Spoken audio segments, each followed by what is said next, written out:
Vážení přátelé, vítejte v Mělníku na historicky první testovací akci rybářských kajaků, kterou jsme tady uspořádali s místním rybářským shopem. Dorazilo nám zhruba kolem 30 lidí, máme tady 12 různých rybářských kajaků, každý měl možnost vyzkoušet si kajaky, které jsou dělané třeba na řeku, na rybaření nebo na jezera, na menší jezírka a tak dále.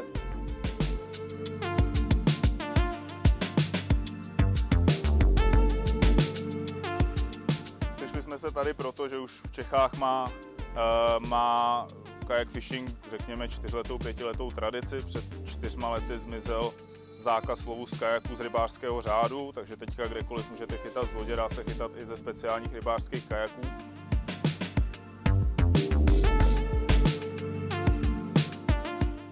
Světově má tenhle sport zhruba 10-12 letou tradici, zejména v Americe, v Anglii, a chytá se na moři, chytají se okounci pstruhoví v zarostlých meandrujících řekách v Texasu, chytá se na velkých jezerech, chytají se žraloci, mečouni, plachetníci, co si vzpomenete. V Čechách máme hlavně ty naše české štiky a sumce, okouny, dneska jsme tady chytli okouny, chytli jsme candáta a kayak fishing prostě, kdo s tím začne, uvidí, že je to především o svobodě. Velkou loď těžko dopravuju, kam bych chtěl jít chytat, nebo ji musím mít někde přivázanou na revíru, někdo mi ji ukradne. Kajak si dám na zahrádku auta, odjedu kam potřebuju, tam můžu strávit x dní, protože ty lodě mají dostatečnou kapacitu, můžu se do toho zbalit, včetně stanů a dalších věcí.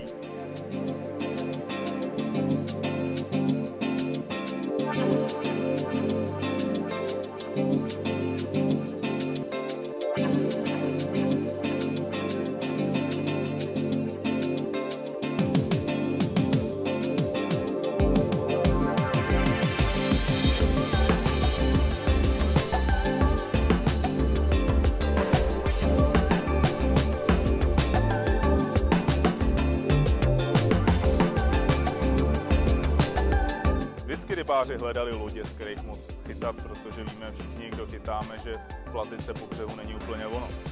I eskimáci chytali z kajaku třeba i velryby harpunou a tak podobně. V moderním pojetí vlastně kayak fishing začal v Kalifornii, ve Spojených státech, zhruba před 10-12 lety, když se objevila banda lidí, kteří začali chytat z rekreačních kajaků, který si různě upravovali. Načež samozřejmě designéři, výrobci se toho chytli.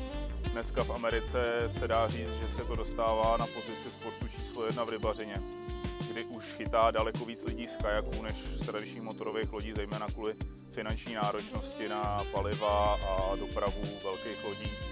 V Čechách před 4 lety nám to bylo konečně povoleno chytat z malých rybářských lodí typu kajak nebo kánoe. A dneska komunita rybářů v Čechách, jestli nás je 150 nebo 170, je to moc. Zatím je to totální underground, občas uděláme takhle nějakou akci pro lidi, kde se všichni sejdou, děláme srazy, přijede třeba 20 lidí, ale je kolem toho dobrá parta, která má orientaci právě na svobodu a pádlování i jako za účelem toho si trochu zacvičit, protože když člověk napádluje 15 km za den, tak už to něco znamená. No a teďka já myslím, že půjdu na vodu, chytím si nějakou rybu, protože jsme v docela dobrém místě, kluci z Mělníka vybrali výborné místo na rybaření, lidi si to tu užili, spousta lidí si chytla první rybu z kajaku, tak já myslím, že na to budu taky.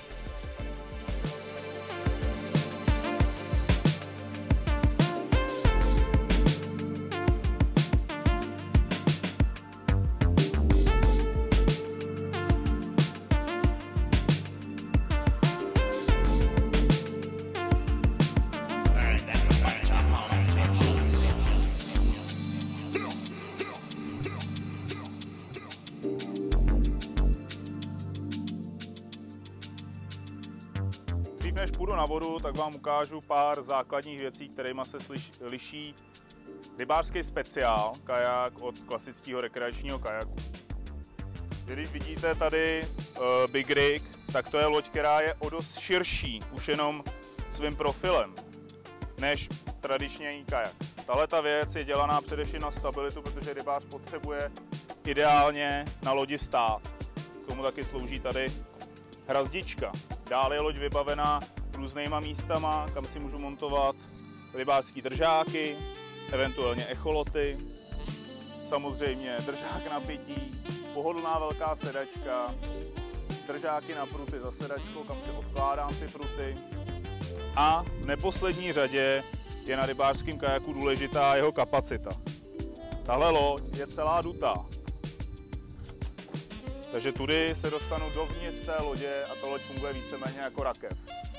Takže rybářský kajak není jenom o to přišroubovat na rekreační kajak držák na prut. Rybářský kajak je o tom, že celý ten koncept musí rybáři vyhovovat a nesmí být na tom kajaku jediný centimetr, který není využitý tak, aby potom na vodě ho rybář využil a měl z něj radost a byl pro něj účelný. No a já už přestanu tady mluvit, protože samotnej jsem dost závislý na rybaření z kajaku a budu si zachytat tamhle s klukama, všichni jdou na vodu.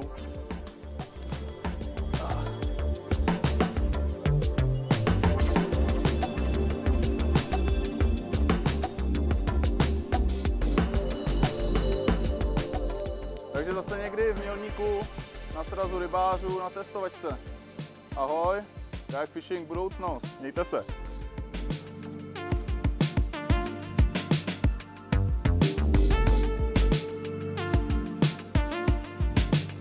To na pukovák. Dobrý jo.